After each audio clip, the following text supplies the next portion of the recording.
नमस्कार, राम राम, खमा गणिसा। स्वागत आप सभी का एक बार फिर से राजस्थान रिबाता के यूट्यूब चैनल पे। तो दोस्तों, हम भरतपुर संभाग के ज़िलों का जिला दर्शन कर रहे थे, जिसमें हम पिछली कक्षा में भरतपुर ज़िले का विस्तार से जिला दर्शन कर चुके हैं।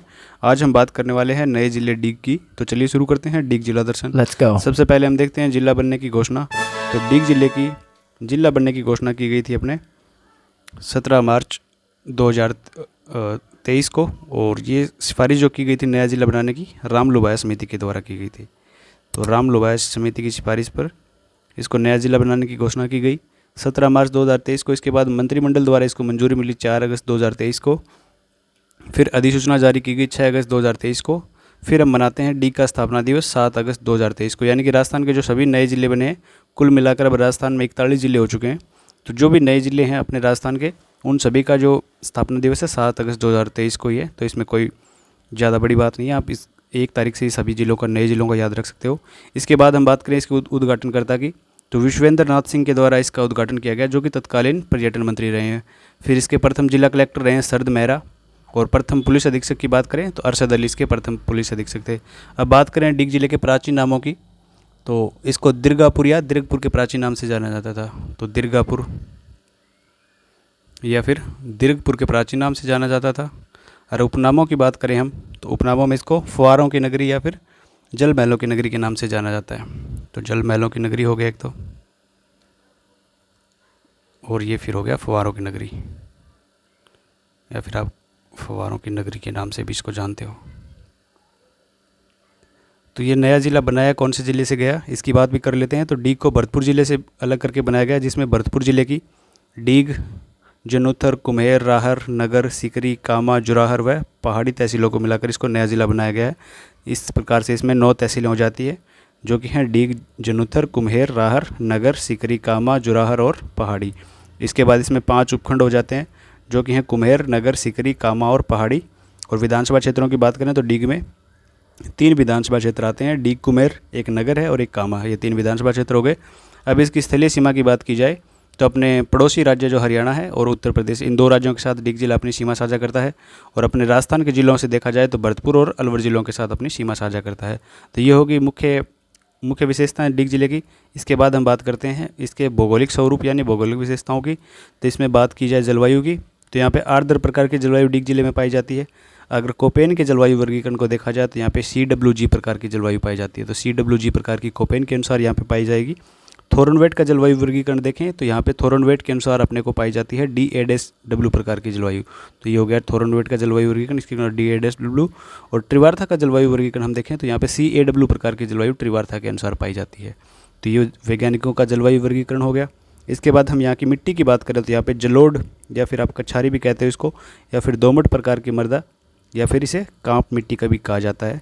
इस प्रकार की मृदाओं का विस्तार यहाँ पे पाया जाता है, और इसका वैज्ञानिक नाम दिया गया है अल्फी सॉइल, यानी कि अल्फी सॉइल प्रकार की मिट्टी का यहाँ पे विस्तार वैज्ञानिक दृष्टि से पाया जाता है। फिर भरतपुर जिले की नदियों की बात की जाए तो यहाँ पे एक रूपालेल नदी का भाव क्षेत्र देखने को मिलता है। इस नदी का उद्गम अपने अलवर जिले की उदयनाथ की पहाड़ियों से होता है, और अलवर व डीग जिलों में बहने के पश्चात ये भरतपुर जिले में कुशलपुरा नामक कस्बे में विलुप्त हो जाती है। और इस नदी पर डीग जिले में कौन सा बांध बनाया गया है, सीकरी बांध, और भरतपुर जिले में मोती झील बांध। ये जो सीकरी बांध बनाया गया है अपने डीग में जब उदयनाथ की पहाड़ियों में ज़्यादा बरसात होती है, ज़्यादा बारिश होती है, तो इसके कारण यहाँ पे बाढ़ की स्थिति बन जाती है। तो बाढ़ की स्थिति की रोकथाम के लिए, यानी डीग को संरक्षण प्रदान करने के लिए इस सीकरी बांध का निर्माण करवाया गया है रूपारेल नदी पर। फिर यहाँ पे बांध, सीकरी बांध हमने पढ़ लिया है। फिर यहाँ पे एक प्रजनन केंद्र है मुर्रा नस्ल की भैंसों के लिए डीग के कुम्हेर में। तो अपना ये जो डीग लगता है अपने हरियाणा के बॉर्डर पे लगता है, हरियाणा इसकी सीमा साझा करता है। तो हरियाणा में ज़्यादातर ये नस्लें पाई जाती है भैंस की, मुर्रा नस्ल। तो यहाँ पे इसका प्रजनन केंद्र आप याद रख सकते हो, डीग में बनाया गया है। फिर यहाँ की नहर परियोजना, इसकी बात हमने पिछली क्लास में यानी भरतपुर के समय भी कर ली थी। जब भरतपुर पढ़ रहे थे, गुड़गांव नहर परियोजना का संबंध भरतपुर में भी है, तो और इसका लाभ डीग जिले को भी प्राप्त होता है। और ये इस गुड़गांव नहर का निर्माण करवाया गया था 1966 से 85 के मध्य। और इसको जो लाभ होता है, यानी जल नहर परियोजना को यमुना नदी पर स्थित ओखला हेड पर विकसित किया जा चुका है, यानी यहाँ से इसको जल की आवक पूर्ति होती है। परियोजना राजस्थान व हरियाणा की संयुक्त रूप से परियोजना मानी जाती है। इस नहर का राज्य में प्रवेश द्वार डीग के जुरेरा नामक कस्बे से होता है, और डीग जिले में डीग और कामा तहसीलों को यहाँ से क्या होती है, जलापूर्ति।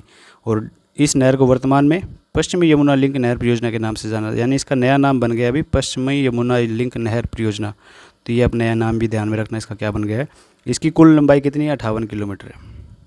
इसके बाद कला संस्कृति और ऐतिहासिक परिदृश्य की बात करें तो डीग में है डीग के जल महल, जिनका निर्माण का शुरू किया गया था महाराजा बदन सिंह के द्वारा। शुरू किसके द्वारा किया गया था, महाराजा बदन सिंह के द्वारा, और इसका पूरा करवाया गया महाराजा सूरजमल के द्वारा। तो यही माना जाता है इसका निर्माण महाराजा सूरजमल जाट ने करवाया था। और ये डीग के महल कौन सी नदी के किनारे हैं, रूपारेल नदी के किनारे, जिसको हम कहते हैं लसवारी नदी के उपनाम से भी जानते हैं, इस नदी के किनारे है। फिर डीग के दुर्ग हैं, ये भी किसके द्वारा निर्मित किए गए, महाराजा सूरजमल के द्वारा। और डीग के जो कृष्ण विलास महल हैं, इनका निर्माण भी महाराजा सूरजमल के द्वारा किया गया। इसके बाद कुछ और स्थल है डीग में, जो कि हैं सूरजमल, जो सूरज महल है, महाराजा सूरजमल के नाम से ही सूरज महल इनको रखा गया है। फिर नंद भवन है, यहाँ पे एक खांडेराव होलकर की हवेली है, खांडेराव होलकर की छतरी है, सॉरी खांडेराव होलकर की छतरी भी कहाँ पे है, डीग में। फिर भोजन थाली मेला लगता है डीग में। प्रमुख मेलों की बात करें तो भोजन थाली मेला, काफ़ी बार क्वेश्चन पूछा जा चुका है इस मेले से। तो भोजन थाली मेला कहाँ पे लगता है, डीग के कामा में, भाद्र शुक्ल पंचमी को ये मेला भरता है। इसके बाद ब्रज यात्रा यानी ब्रज महोत्सव का भी आयोजन किया जाता है डीग में। प्रतिवर्ष माघ शुक्ल कृष्ण द्वादशी से लेकर माघ शुक्ल पंचमी तक ये मेला भरता है, ब्रज मेला। और इसके बाद गंगा दशहरा मेला भी यहाँ पे भरता है कामा में। प्रतिवर्ष जैष्ठ शुक्ल सप्तमी से दशमी तक ये मेला भरता है, कहाँ पे, कामा में। तो कामा में एक तो ये हो गया अपना गंगा दशहरा मेला, यानी दशहरा मेला इसको बोलते हैं मुख्यतः। फिर भोजन थाली मेला, दो तो ये कामा में और एक ये ब्रज यात्रा महोत्सव डीग में। इसके बाद कुछ महत्वपूर्ण तथ्य और रह जाते हैं डीग के बारे में। तो डीग में एक पशु मेले का भी आयोजन किया जाता है, डीग पशु मेले का आयोजन होता है प्रतिवर्ष यहाँ पे। फिर यहाँ पे बने हुए जहांगीर के महल, तो डीग के जहांगीर के महल भी पूछे जाते हैं। जहांगीर के महल से एक बात और याद आती है, यहाँ पे नूरजहाँ का झूला भी स्थित है डीग में। तो एक यहाँ पे नूरजहाँ का झूला भी है, नूरजहाँ का झूला भी है। और एक यहाँ पे चार बाग शैली के बगीचे भी बने हुए हैं। तो चार बाग शैली के बगीचे भी कहाँ पे हैं, डीग में। इसके बाद डीग का दुर्ग हमने बात कर ली, महाराजा सूरजमल द्वारा इसका निर्माण करवाया गया था। फिर डीग का युद्ध हुआ 1804 ईस्वी में, ये लड़ा गया था 1804 ईस्वी में। किसके मध्य हुआ था ये युद्ध, तो ये युद्ध अपने डीग में जनरल फैजल और जसवंत राव होलकर के मध्य हुआ था। ये एक तो थे जनरल फैजल और थे जसवंत राव होलकर, इन दोनों के मध्य युद्ध हुआ 1804 में। और इनमें विजयी रहे थे जसवंत राव होलकर। तो इनकी यह क्या हुई, विक्ट्री हुई, यानी विजय हुई यहाँ पे। फिर हम बात करते हैं डीग के गोलीकांड की। तो ये हुआ था 23 फरवरी 1985 में। इसकी बात क्यों ध्यान में रखनी चाहिए, इसका अभी कोर्ट के द्वारा फैसला आया था थोड़े दिन पहले। और इसमें जो डीग के महाराजा थे उस समय के तत्कालीन महाराजा राजा मान सिंह की हत्या हो गई थी इसमें, यानी कि हत्या क्या, इनका निधन हो गया, हत्या तो थोड़ा सही नहीं लगता, इनका निधन हो गया था इस गोलीकांड में। फिर सीकरी बांध की हमने बात कर ली, डीग में बना हुआ रूपारेल नदी पे। फिर बम नृत्य, चरकुला नृत्य और नौटंकी ख्याल, इनका सभी का संबंध कहाँ से है, डीग और भरतपुर से है।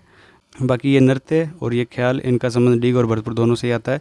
फिर महाराजा सूरजमल का पनोरमा बना हुआ है डीग में, और डीग के कच्चे बाग भी बने हुए डीग में। एक गुलाब बाग का निर्माण भी करवाया गया है डीग में।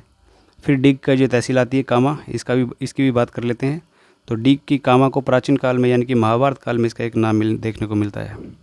महाभारत में इसको किस नाम से जानते थे, तो इसको जानते थे ब्रह्मपुर के नाम से।